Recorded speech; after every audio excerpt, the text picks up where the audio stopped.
രാജുവേട്ടന്റെ സംവിധാനം ഒരു രക്ഷയില്ല. ഇംഗ്ലീഷ് സിനിമ മാറിക്കും അതുകൊണ്ടുള്ള പണവും രാജുവേട്ടൻ ആയിട്ട് തന്നെ ഞങ്ങൾക്ക് നല്ലൊരു പോയിരുന്നു. ഇതിലൂടെ ഒരു മലയാള സിനിമ വന്നിട്ടില്ല. അടിപൊളി രാജുവേട്ടൻ സംവിധാനം അടിപൊളി രോമാഞ്ചം വന്നോ? ഇംഗ്ലീഷ് സിനിമ മാറി നിൽക്കും. അതുകൊണ്ടാണ് രാജുവേട്ടൻ ചെയ്തത്.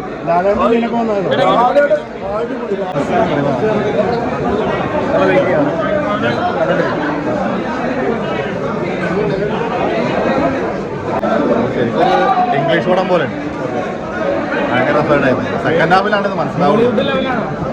അതിന്റെ മേളിലാണ് ആക്ഷൻ എല്ലാം ഭയങ്കര രസമായിരുന്നു. അതായത് മലയാളത്തിൽ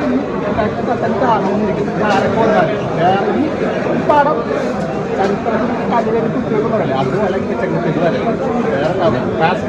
മലയാളത്തിന്റെ സൂപ്പർ. വേറെ ഒന്നും പറയില്ല. ഒരു രീതിക്ക് പടം വേറെ റേഞ്ചിലേക്കാ പോണം. ആ പിന്നെ വേറെ ലെവല്. ഫസ്റ്റ് ഹാഫ് വീടില്ലേ ലാലേട്ടൻ സൂപ്പറാണ്. ആ ക്ലാസ് ഒക്കെ വെച്ചിട്ട് വരവുണ്ട്. എന്താണ്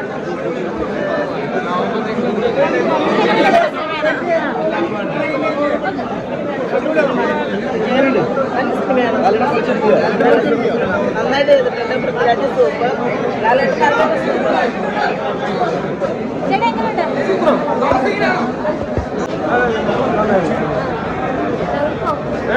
പിന്നെ നന്നായി സൂപ്പറായിട്ടുണ്ട്.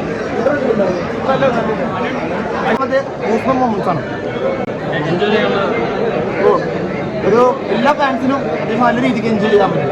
അടിപൊളിയാണ്. എന്തായാലും 100 കോടിക്ക് മേലെ പടം ഉറപ്പാണ്. ഒന്നും പറയാനില്ല.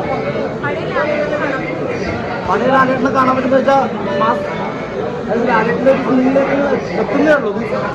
നമുക്ക് പറഞ്ഞില്ലേ ഇഷ്ടമായിട്ടൊരു രീതിക്കാണ് പടം പോകുന്നത്. കാരണം ഫസ്റ്റ് ഹാഫിൽ തന്നെ എന്താണ് ഉദ്ദേശിക്കുന്ന ഒരു ഐഡിയ ഇല്ലാണ്ട് തന്നെയാണ് പടം വന്നത്. മൊത്തം ഒരു ഗൂസ് മൊമെന്റ് ആയിട്ട് തന്നെ പറയാമെന്നുള്ളൂ.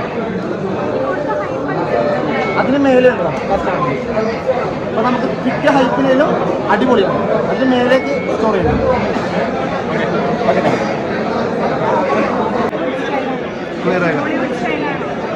ഹോളിവുഡ് സ്റ്റൈൽ വേണമെങ്കിൽ അങ്ങനെ പറയാം. മലയാളത്തിലധികം കാണാത്ത ടൈപ്പ് ഓഫ് ഫിലിം മേക്കിംഗ് ആണ്. പുറത്താണ് പിന്നെ ഫുള്ള് ഷൂട്ട് ചെയ്തിരിക്കുന്നത്. അപ്പോൾ അതിൻ്റെ ഒരു ഫ്രഷ്നെസ് ഉണ്ട്. ഇനി സെക്കൻഡ് ഹാഫിലായിരിക്കും ലാലായിട്ട് മുണ്ടെടുത്ത് പറഞ്ഞത്. ഇപ്പോൾ ഫുള്ള് കോട്ടും സൂട്ടൊക്കെയാണ്. അത് കണ്ടിട്ട് ബാക്കി പറയാം.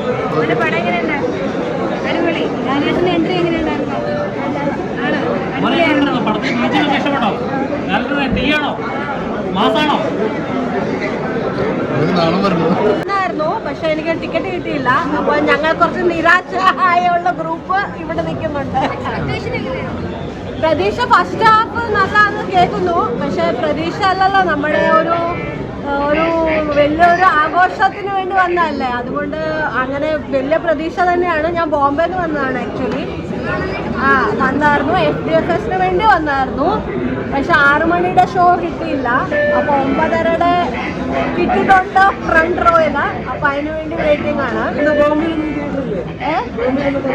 അല്ല, പക്ഷെ FDFS അങ്ങനെയൊന്നും കിട്ടാറില്ലല്ലോ. അപ്പോ മോഹൻലാലിന്റെ ഫാൻ ആയതുകൊണ്ട് FDFSന് വരാറുണ്ട്. അപ്പൊ ഇന്നലെ തൊട്ട് വന്ന് ഇവിടെ റൂം ബുക്ക് ചെയ്ത് വെയിറ്റിംഗിലായിരുന്നു. പക്ഷെ FDFS കിട്ടിയില്ല. 9:30 കിട്ടും. ബാക്കി കുറെ മെമ്പേഴ്സും ഉണ്ട് നമ്മുടെ കൂടെ നിൽക്കുന്നത്. 9:30 കിട്ടുമെന്ന് വിചാരിച്ച്. അപ്പോൾ ഏതായാലും മോഹൻലാൽ വന്ന് കുറച്ച് കണ്ടു പുള്ളിയെ. അത് തന്നെ വലിയ കാര്യം.